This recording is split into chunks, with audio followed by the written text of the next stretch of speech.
Hope you're having a great day. Thank you so much for you guys' support for my 1,000 subscribers on YouTube. It's an awesome milestone that I'm really excited to reach. So thank you so much for your support and watching these videos, and I hope you're learning a lot from it. So yeah, we're gonna do a Q&A today, and I do like this format, so maybe we'll do some more in the future.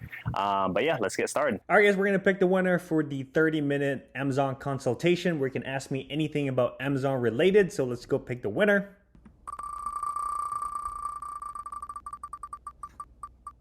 The winner is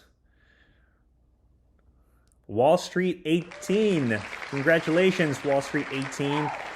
Feel free to send me a message or my email. I'm gonna have the link on the video here, and message me that you are the winner. Congratulations again, and thank you for your support, and for everyone else that submitted a comment and question to make this video possible. Gabe's asked, hello, I'm looking to start an Amazon wholesale business with a long-time friend of mine. I would like to know your thoughts on working with a partner and some pros and cons that may go with that. How would you have felt if you went into this with another dedicated individual? What are the worst case scenario, and what are the best with your experience? So Gabe, thank you for the question. So for the first part is that you'd like to know my thoughts working with a partner.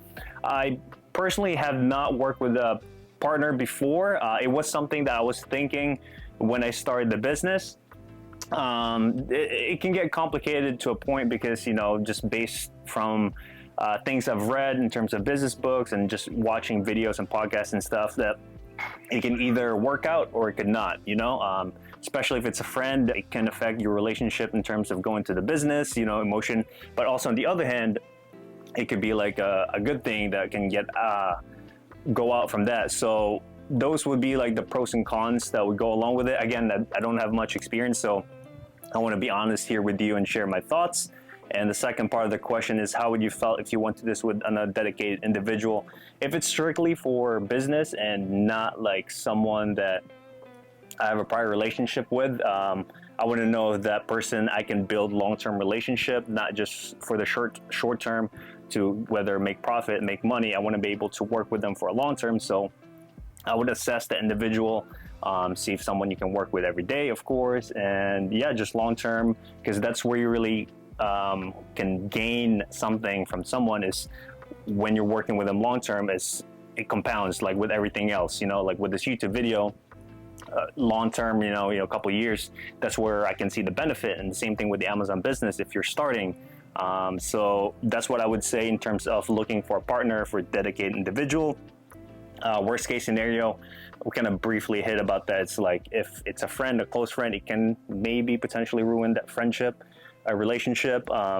And best case scenario is it can work out. It can just enhance it. So it can go either way, but one advice I would get is see if you can work with the individual and see it as a long-term vision. All right, number 2 question is by letter signed by 51 Spies Was a Coup. Interesting name. Awesome channel. Thank you. I've noticed a lot of private label brands selling the same products, and top brands may have thousands of reviews. What are your thoughts of selling products that have well-established competition? So with the private label, you kind of have to do some advertisement for people to know what you're selling, see if it's a good brand or not. But if it's something that it's your thing, never heard of, that's where the reviews really matter. So in order to stand out for this competition, it's gonna have to be the product itself. Of course, the review is a big part of it, and my thoughts of getting out the competition in the beginning, it's gonna be really tough. You know, that's the downside of private label. The positive side of private label is that it's your own brand. You're not competing with anyone else. So in order to stand out, it's like, yeah, you gotta have a unique product that is just better quality than the competition. So I would recommend study the competition on which niche or category you're gonna go into, and see how you can approach it from a different perspective. One of my favorite book is called Blue Ocean Strategy. It's basically going against where everyone is going and setting your own category and how you can dominate that, instead of like going to a ocean where there's already a lot of fish. You want to be a big fish in a small pond, ideally on a category that you might have created. So you can either combine products, right? Like if it's a certain niche, like I don't know, like iPhone cases, maybe you can add or bundle it with another products on the iPhone case, like a screen protector. I don't know if they exist, but something like that. You know, just thinking outside the box how you can make your product unique, or just at least give it a different angle or packaging. Third question comes from Will G2973. He says, how long did it take for you to feel confident in your decisions when determining whether or not a product was a good buy when you looked at it? Simple answer is just it takes time and you're gonna fail. But yeah, in seriousness, it all takes practice. You know, when I first started, spending $500 was like a scary thing. Now I can spend that like easily, or if not more, in 30 minutes, 10 minutes. So yeah, it takes time to build yourself up into that. So one thing I would give an advice if I was to start over is that take your time in order to make a decision, but also you don't want to be stuck in that loop where you're just overthinking everything. You do have to take action to some point. So it's important to I would say it's important to realize and kind of see yourself if you're at that inaction level and just thinking too much, and just make an action, because you always learn more if you're making a mistake. Because if it's something that involves money, you don't want to do that mistake again. So yeah, also embrace failure, because you're going to learn a lot from that. That's how you grow with pain. It's like if you go work out, right? Like if you haven't worked out in so long, you're going to be sore the next day. That's your body going through the pain and recovering, so that way it can become stronger. So if you see yourself in terms of that, in terms of sourcing as a learning progress, that you're going to get better and better, but you're going to stumble and fail along the way. But overall, if you zoom out, you're going to be going up no matter what. So hope that helps. Fourth question is from Theagol Media 7767. Hi, can I mix items of different genres in the same store? Or should I, for example, have a store for only electronic items and other items for pets, etc.? Thank you. Yeah, good question. You can definitely mix your store with different genres. My store is a mix of everything. I started with books, then I slowly introduced toys and video games, then went to apparel, beauty, grocery. So I mean, it's your store, anything that you can find that'll make you profit, especially if you're reselling name brand items. You can definitely intermingle different kind of categories. So definitely don't be afraid to do that. But again, that's just one type of approach. Another approach is if they're a specialist. I know some people that have a plan on opening up a physical store. So if they want to do like a sports and equipment type of thing, they can maybe just focus on that. So when they're reaching out to a brand, they can introduce the aspect of, hey, listen, we might plan on opening a retail store, but at least they have that backup or plan that what they want to do. So at the end of the day, it's your store. There's no right or wrong answer. I would say experiment with it. Start with different products in itself. Maybe you find a really good niche, then maybe start tailoring from there. So hope that helps as well. Next question is from Full Scale Resell. Congratulations. His question is, which do you prefer, OA or wholesale? I like OA, honestly, just because of the wide variety of products that we can source.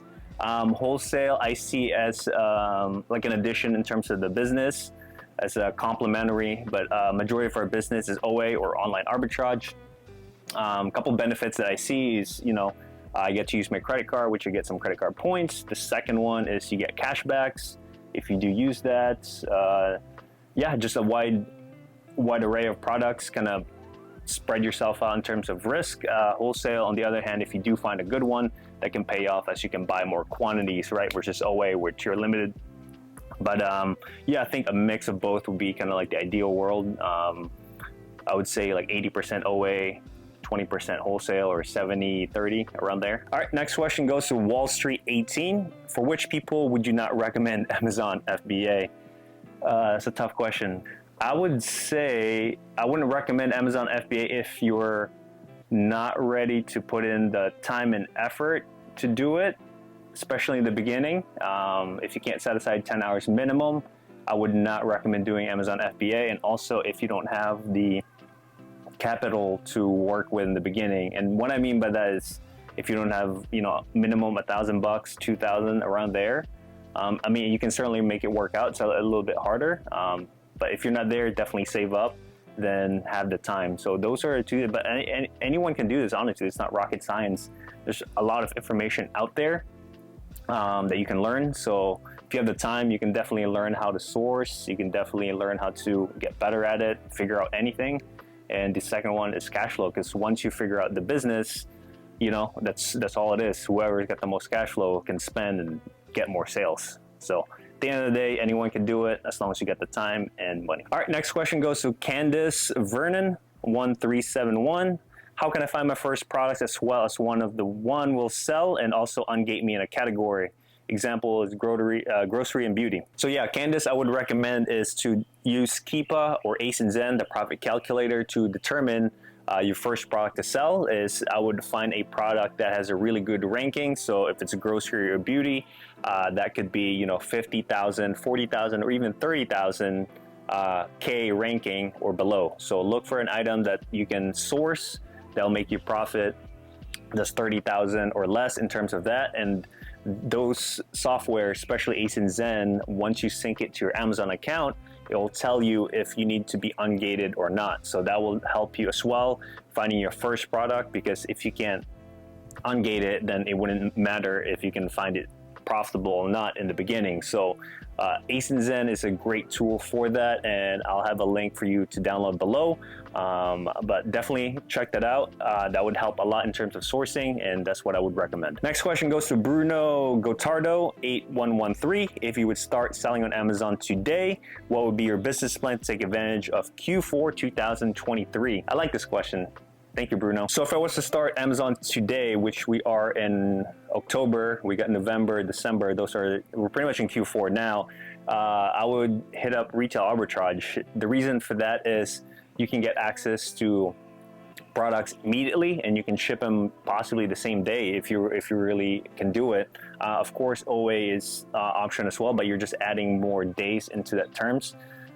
So definitely retail arbitrage I would recommend, and do OA online arbitrage after that. And in terms of advantage, I would focus on seasonal items. So I'm thinking about like toys, video games, things, or even winter stuff as well, is things that can spike up during that terms of Q4. So think of also like gift ideas that, you know, people will give to others. Those are great products, limited items that can only get within seasonal you know, December, November, around that area. And that way you can prioritize that these items will have a higher demand, and possibly you can ask for a better price in terms of that. But yeah, I mean, we're October, we're pretty much like in Q4 right now. It's starting to ramp up in terms of sales. Amazon will have their second Prime week next week. So yeah, it's not too late, as most people would say, but definitely if you can do retail arbitrage, take advantage of that. It can take in, depending on the check-in times, might have a little bit of delay, but that'll be the best bet if I was to start over Amazon today. All right, another question from EP411. What do you do if a product doesn't sell? Does Amazon send it back to you? Do you have a time frame of how long you can keep it on Amazon for? Yes, you do have the option to ask Amazon for your products back, and that can get shipped back to your house, or if you have a prep center you can work with, and you can either, you know, sell it secondhand for a different website like eBay, Facebook Market, you know, Craigslist, all that stuff, or you can liquidate it, donate it, whatever you'd like to do. So the second one is, do I have a time frame of how long do I keep the item for Amazon? It can depend, you know. If my buy cost on the item is, if I'm losing money, if I do end up selling it today, versus if I wait a couple months or maybe a year, then I'll have to worry about storage fees. So I'll have to weigh the pros and cons for that, see exactly what the number is. In the beginning, when I started Amazon, my approach was like, I don't want to lose money. So I would wait for products to kind of like go back up in price or lower the price, whatever I need to do. But then I found out of the storage fees where it really tax up. And now I understand managing the cash flow, that it's important to take a loss at the moment, take that loss, and then you can take whatever money's left and buy better products that can potentially make you more money. Because you always want to, you know, reinvest your money back and use that money. You don't want to have that money sitting down there. So it's better to just take that loss and buy better products. So I would say, you know, if it doesn't sell within 2-3 months after they check into Amazon, I'll just take that loss and just move on. All right, last question comes from Melody True Agent here. How are you able to shift your mindset and stay motivated during the transition from employee to business owner? Fantastic question. I love this. Thank you, Melody. So my mindset and motivation was I wanted freedom from my employee, right? It's something that I've always wanted. And my motivation was like, worst case scenario, I can always go back to my job or find another job. So technically I had nothing to lose except for, you know, financials or whatever money I had set aside to start that business. For me, it was about $5,000-6,000, I think. That's when I started. So yeah, that was my mindset and motivation to stay, keep going when I was transitioning to business owner. But keep in mind, the thing that helped me a lot was just I did the transition a lot slower. I didn't just jump in, you know, overnight and decide to quit my job. You know, I made sure that Amazon was working. I knew how to kind of do shipments, packaging, sourcing, and all that stuff. So it was about close to a year before I finally, you know, made that leap. So definitely work your way up there. So you can definitely start part-time. I've mentioned this a million times. Do it part-time. Don't just do it and quit your job and, you know, not have a plan. So that's my biggest advice, is start part-time, then slowly transition to it. And yeah, also seek out, you know, like books and video available that can keep you motivated in terms of using knowledge. A couple books on top of my head that helped me a lot that I was reading was the 10X Rule by Grant Cardone.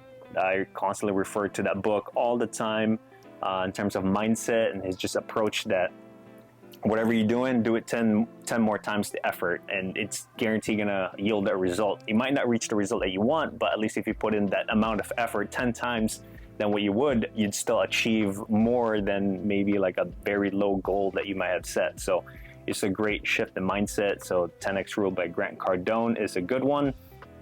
Another book that helped me as well was The 4-Hour Work Week by Tim Ferriss. That's a classic in terms of, you know, working for yourself, living the life that you would want in terms of lifestyle, design, and just on your own terms in general. So those are, that's another book that I would recommend if you're working towards that mindset, and that can help regarding your motivation.